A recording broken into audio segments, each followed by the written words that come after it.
Good morning, everybody. Thank you so much for making the time and coming out. I am really excited to be talking with Allison. In this conversation, we're going to be covering AI for All, which is a new initiative from Samsung. We'll dig into what that initiative is. We'll talk about Allison's personal experience with that. And then importantly, for all the marketers in the room, we'll dig into some insights that will hopefully inform some of the marketing that you're doing in your day-to-day. And especially if you're marketing AI, I think there's some wonderful insights that Allison will be able to share. So, but yeah, I'm Jason. I come from AdQuick. We're the largest marketplace for out-of-home media. Thank you so much for having me. I'm Allison Stransky, Chief Marketing Officer, Samsung Electronics America. And yeah, love to talk about AI. Who doesn't these days? But we love it extra. We sure do. So yeah, I think why don't we start off with AI for All? As you're talking with friends and family about this, like how do you sort of describe it in a way that's simple?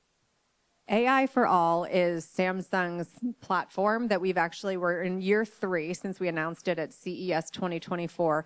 And what it is simply is our desire to make AI accessible, ubiquitous, in the hands and home of all of our consumers. Because we know AI is existing in many places, and in many forms, but you cannot access AI without a device. And that's where we come into play, is that we have the devices to bring AI, hopefully, to all. I think that's really critical there because I think Samsung really does have the ability to bring AI to the masses, to make it accessible. Now, I guess when you kind of take a look at this moment, right, it is so exciting. Like, what do you feel is most exciting about this moment for Samsung and AI? What's exciting for us is, we're going to say the word exciting a lot this morning. I've had a couple of coffees, so I get excited under normal circumstances. Now I'm really excited. But we didn't need to do the education on what AI is and why AI is important. So that has happened because actually in large part due to a lot of the LLMs that made it accessible, made it understandable. What we have the honor and privilege of doing is saying, look, this is a technology that's existed before you were all talking about it. It way, way, way predates 2023 when it kind of came in the much broader lexicon of like what Gen AI was. But now that everybody is saying, okay, I get it, I want to reap the benefits of it, we're saying, appreciate that you get it. We're going to use it to make small incremental improvements in everybody's lives, and our responsibility is showing you how using AI on Samsung devices can save you time, save you energy, give you different types of ease and solutions so that you can use that time to do what matters most to you. And so I think that is a simple, but to me, beautiful principle of you can do anything you want with that time back. That's not what I'm here to talk about. If you want to run a marathon or watch a Netflix marathon, that is your call, but our devices enable you to save that little bit of brain power and energy to do what you want. Amazing. So kind of going along that thread, where do you see AI having an impact inside the home when it comes to maybe making life easier or more delightful? We wanted to bring this story to life in a much more higher order, emotionally benefit-led way last year. And we did for the first time, our campaign was Smart Things Meets the AI Home. And the concept there was that all of our products across different categories make life better together. So the campaign included 4 spots that did exactly what you were asking about. Like, what are those delightful little differences? So one of our favorite examples is that, the #1 tension in meal planning is literally what to make, especially when you have a household of picky eaters. I see head nods. I'm like, that one we put on the stage at CES, and it is a universal truth. Anybody who eats dinner, which is 100% of people, does not like planning dinner.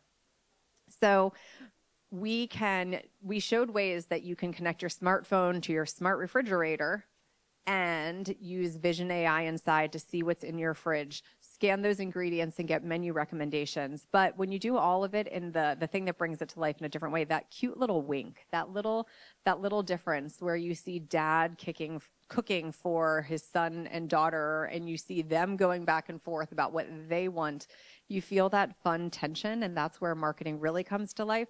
But we could go on and on in terms of the little examples, but this year at South by, the fridge is winning. I'm getting a lot of people after events saying, tell me more about this fridge, and all kinds of visions for utility, because that's been interesting too. Somebody who has an app to help families of kids who are athletes manage their schedule was like, I see the fridge coming into play in my life because nutrition is so important to athletes. Wouldn't it be amazing to be able to track my family's nutrition in a better way? So this is what gets us really excited, is we believe these are, little incremental improvements that are going to build on each other over time. We announced it in 24. In 26, we're way farther along. It's just going to get better from here. Amazing. Yeah, I think that fridge example my wife would really appreciate, because I oftentimes find myself just opening up the fridge and looking inside and then closing it because I'm like, I don't know what to do. So that's really helpful. Now, what about outside of the home? Are there examples where AI, and especially where AI is having an impact, but people don't really maybe realize that AI is having an impact? Like, I'm curious if you have examples of that. Absolutely, because it's also not important to us that you recognize the AI. To an extent it is, because right now there is interest and there's curiosity. So we are working on driving awareness that, like, the fact that there is AI in your appliances, in your TV, it's a little less far-fetched in your phone, of course. So we want the awareness that this is happening, but outside of the home all the time, we're so excited about our new S26 devices where AI has the ability to scan your chats and put together across a full family or friend group chat what everybody wants for dinner, aggregate it, put it in your DoorDash cart, and order it for you, which is, I can't decide if that is a very simple, beautiful example or mind-blowing, and where it is on the scale, because if it takes you 10 minutes to get everybody's order and put it into your cart, but if we can make it happen in 10 seconds, that 10 minutes back is what this really is about. It's not about the technology. It's about returning something to you as the consumer, and that's what we want you to feel the value in. Interesting. So there's maybe some retail implications to what's happening. Anything that you can share in that front? Yeah, so this is all, there's so much to the story. It's complex. It's part of the reason we're out here. I like to joke, if I could meet with everybody one-on-one in the entire United States, I'd probably sell a lot of refrigerators. But I don't have time for that because I'm going to, be here with you lovely people.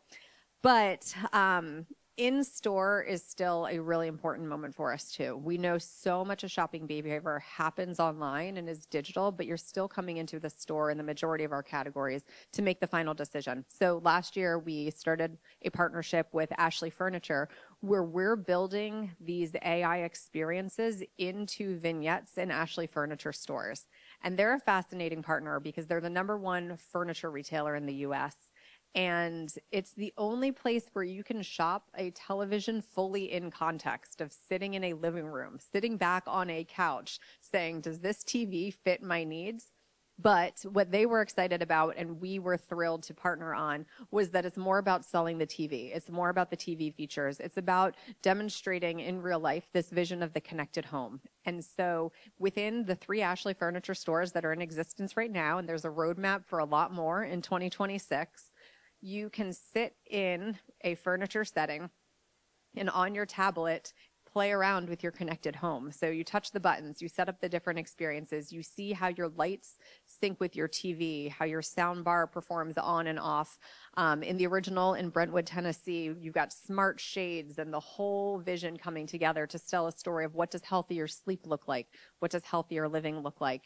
And this is really important to us because in real life, all of those retail experiences, we're hoping to help, not only from our perspective, give the demonstration, because it is a little bit of a complex, a little bit of like a magical feeling experience that you should see before you commit. But also retail needs to reinvent itself because retailers are up against so many challenges.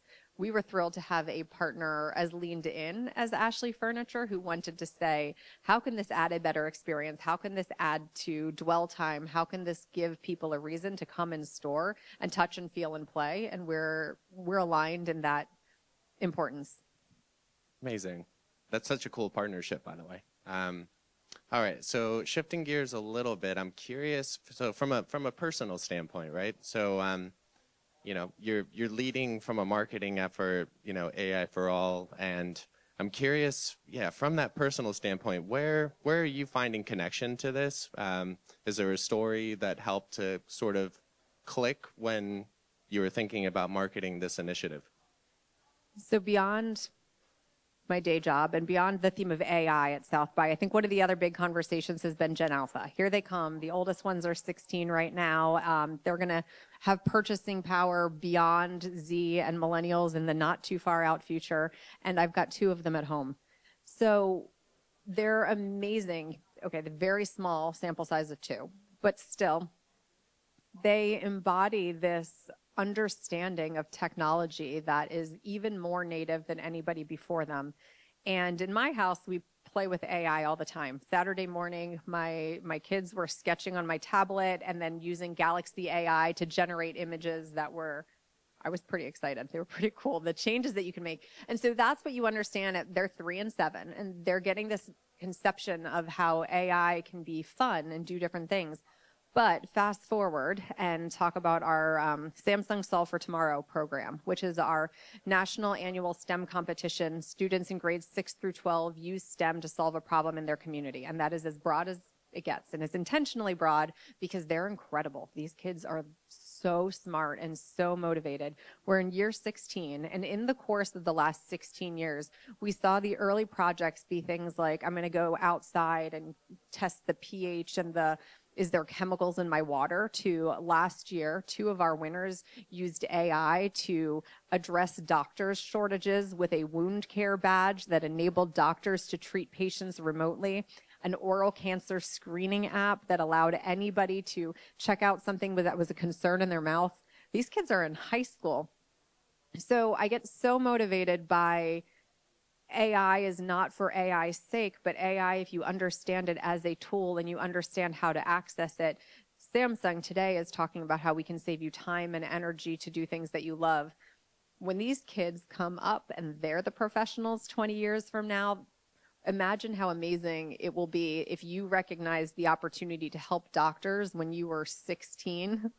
When you're 36 and a leader, I think you're going to be changing the world. And that's what's really important from both a personal and professional perspective. I couldn't be prouder of where the next generation is coming from. And I think we have an important responsibility to set the standard of what is AI, how do you access AI, so that once they get going, they're going to be amazing. That is absolutely wonderful, really. So I think in order to kind of like manifest all of this, right? I'm curious, you know, as you look at your team, how does AI and accessibility, improving the way that work gets done, how does that sort of come together when you think about capabilities and solutions within your team? We are in a great place at Samsung in that we've been collecting and aggregating and taking care of data for very many years. So I think the biggest differentiator at this point in time for brands is, what does your database of data look like? And so we're in 76% of US households. We have a very large number of recognizable individuals. And now is the time to use that to our advantage, really, to connect with everybody more personally, more relevantly. So for starters, in terms of team structure and team organization, the big data team sits within my marketing org at Samsung because we use data for marketing purposes and we are responsible about it. We protect your data, but at the end of the day, it's really a marketing resource to reach you more relevantly. Now, layer on the AI tools that are coming into play. The next step that we made was we stood up other sub-teams within corporate marketing to help us use the data. So the Connected Experience Center is responsible for driving the strategies, get into the data, drive the strategies behind why we are better together, what are the services that our products offer, because I'm sure they do a whole lot of other things that are a little less consumer relevant, but I don't have time to talk about the best ones. Let's make sure we stay focused on those refrigerator insights and those types of things, because that comes out of the Connected Experience Center team. And then round it out with the last change that we made was standing up a media COE. And the role of the COE in our case is to help us, all of our lines of businesses where the product marketing teams sit, who are responsible for demand generation and sell that phone tomorrow. They are supercharged with a better understanding of all of our key platforms, so that when we know the algorithms are changing, Google's making updates on a daily, if not hourly basis, for us to have a product expert on the team who can help us shift our understanding and also how our media is planned. I think that those are the things, like starting with data, building data into an insight, and then executing on those insights and changing media landscape has become the 1, 2, 3 effect that we are only now starting to see the benefits of, because this has been a journey as well, and structural change has been made through calendar year 2025, but we're starting to see benefits like a more than 20% improvement in ROAS from some changes that we made in our search buying techniques, for example.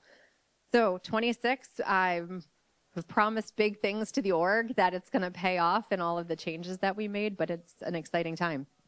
Amazing. Yeah, and I love to hear, your use of first-party data. You're thinking about how to really translate through a dedicated team, take all of those insights and then translate it across your entire marketing org. I think getting consistency with how data-driven strategies are happening across the organization, that's really key. So I think so let's just say a chief marketing officer at another company came to you and said, Allison, like, what is maybe one thing that I should be investing in when it comes to being able to really tell an effective story about my brand? Like, what would you recommend? I would still say it all starts with the data and making sure that your data you're collecting it. We're still not resting on our laurels. We have lots and lots and lots. We don't disclose the numbers. Lots of recognizable people, but meetings as of Friday about what are we doing to grow the database. So we should never rest on our laurels in terms of data collection and recognizing people, because really believe that the media tools are going to be some of the smartest and best improvements that we see because of AI.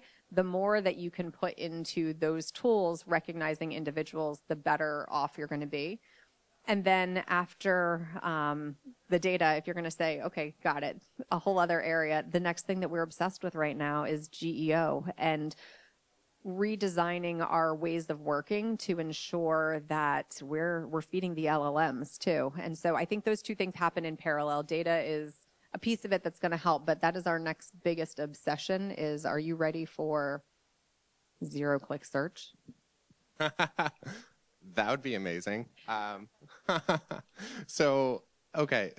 help me kind of make it more tangible for the crowd here. So if there was maybe a recent campaign that you've done where you've taken the audience insights from data and really translated it into the activation, I'm curious if you can give us an example. Yeah, I'll go back to the Smart Things Meets AI home campaign, which is to say the 4 spots across appliance and TV categories. It took a village, really, to bring this to life, because it was this complex, understand the product, understand how the products work together, and then tell a beautiful story. So a lot of teams had hands in this shoot, which the irony of having a lot of teams involved is when you go to Montreal and shoot for 4 days out of a basement, a lot of teams are huddled around very few space heaters trying to get the shoot in. But we created something that we're very proud of, and it's a big budget campaign. So as with everything, you test before it goes into market. We had the highest performing test results in the appliance category that we've ever seen at Samsung. So that's when you say we are on to something, moving beyond text, features, specs, and talking about higher order benefits of saving time and time with your family is working. So step one was that. Step two was run it and then start measuring results. And so the campaign actually ran across two different phases. We changed our marketing objectives from being a little bit more upper funnel in phase one to a little bit more lower funnel towards the end of the year, because Q4 is a very big shopping season for us. And so along the way, laundry list of KPIs that my CFO printed out and stuck on his wall because he told me he was going to make sure we delivered on them. And we did. We over-delivered. But one of the ones that we were most excited about was, in addition to all of our standard media metrics, we honed in on incremental and repeat visitors to Samsung.com, because this was a story that it was different. It wasn't just about the product, like we said, but you're also not necessarily in market for an appliance all the time. And so to bring together, phones have a 2-year purchase cycle, appliances on average 7 years, trying to catch you where you are on those different spectrums of the journey, it's a really important indication to me that I see you coming to our website to learn more. So we had a higher than average number of first-time visitors, which is great. So we said we're feeding the funnel so that in the future we can retarget these people when they are ready for their appliance, as well as repeat visitors. To me was an indication that the curiosity was there. You're like, I'm still thinking about this and I'm coming back to learn a little bit more. So I would guess, it's been almost a year since we started the campaign. They probably haven't all purchased a refrigerator yet, despite our best efforts, but I know they're thinking about it. And when they are ready, it's a long research journey, but it's a big personal decision. I think we can feel good knowing that Samsung is higher in the consideration set. Beautiful. Yeah. And I love how you're thinking about media in a full funnel, despite, you might be thinking about upper funnel and then moving down into lower funnel as the campaign progresses. I'm curious because, coming from the out-of-home world, oftentimes folks are thinking about out-of-home as, it's only upper funnel, right? And but we've been seeing consistently that if you're able to measure it, it has some pretty significant lower funnel results. How are you, because you do a lot of big brand media activations. I think you did a Super Bowl activation, right? Years ago. Not this year. Not this year? We have activated the Super Bowl. We did not this year. Gotcha. So out of home, in recent past few years, the way we've been using out of home has been with our flagship phone launches, because it is an amazing, dynamic category. Everybody has at least one in their pocket. I have 2. Some people have more. So it's an amazing category, and it is competitive and complex. And so when we launch a new phone, we want literally the entire world to know about it. And so that's when out of home becomes a really critical portion, and we do full city takeovers of where we launched, but then also a handful of marquee cities along the way. So that's one point in time. But my favorite out-of-home moment actually has been, Samsung is a sponsor of the Olympics. We just finished up in Italy, and the torch has been passed to me because they're coming to LA in 28. But at the Olympics, we've been buying out of home around all of the venues. So I didn't have the pleasure of going to Italy. I did have the pleasure of going to Paris. You did not show up at an event where you could not see a Samsung billboard somewhere. We bought units that were not out of homes for saleable, because if you go and you understand the city, you have you can create new out of home opportunities. And it's just a really beautiful moment to be surrounded by the brand. And we're going to love in real life experiences, hence Ashley Furniture, but also hence out of home, where I need to break through when you're looking at your device or looking out in the world. And I think beautiful out of home is still a critical part of that. And the way we like to think about it is packed, like takeover moments instead of spread out and farther in between. That makes sense. Yeah, I think the penetration idea of out of home really helps to also make it measurable, right? And so I think when you're taking a look at media overall, and really from a measurement perspective, of course, I think it's really easy to measure more of those digital channels. But yeah, I guess because you're doing so much brand activity and using big brand activations, has there been some measurement, especially with like more of the traditional channels maybe, or if digital if you want to go that route. Either way, but yeah, I'm curious if there's been some measurement insights that have led to rethinking your media strategy. Measurement is incredible and so important. And I think that's another area that's come leaps and bounds since I started in my marketing career is here comes performance marketing, where you have the ability to measure things at a much more granular level, but we don't want to lose sight. It can't only be performance. So how do you move up and measure the entire everything that you do? So at Samsung, we love data. We love numbers.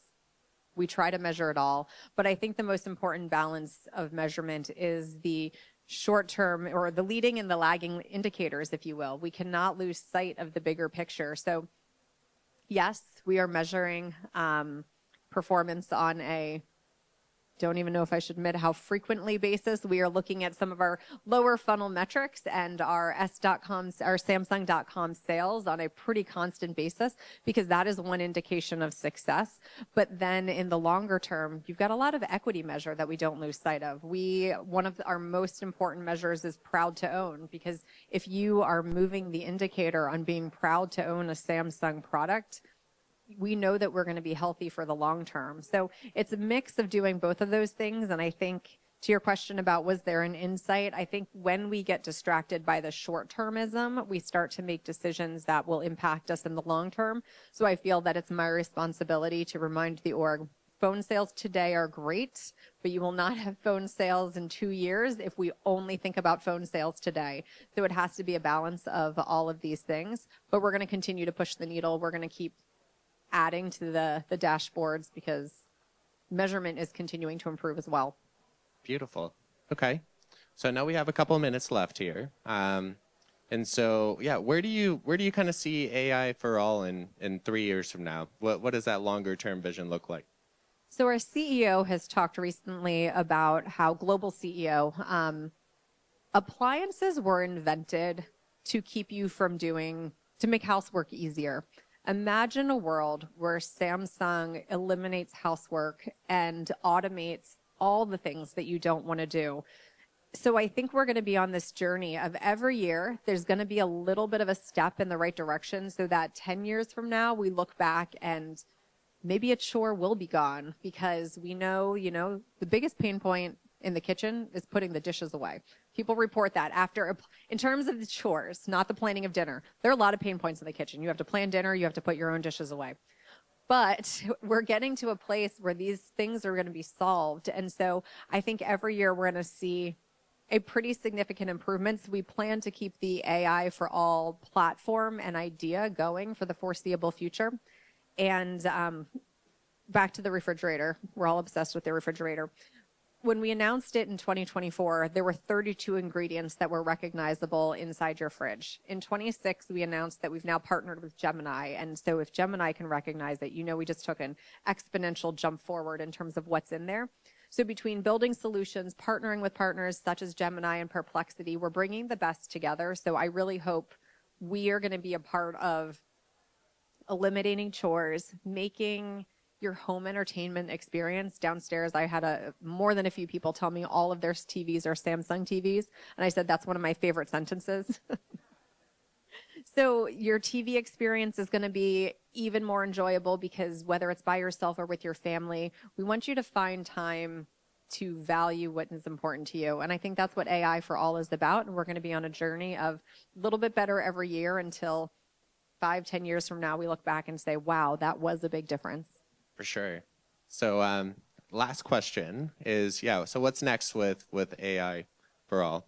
What should we be looking out for?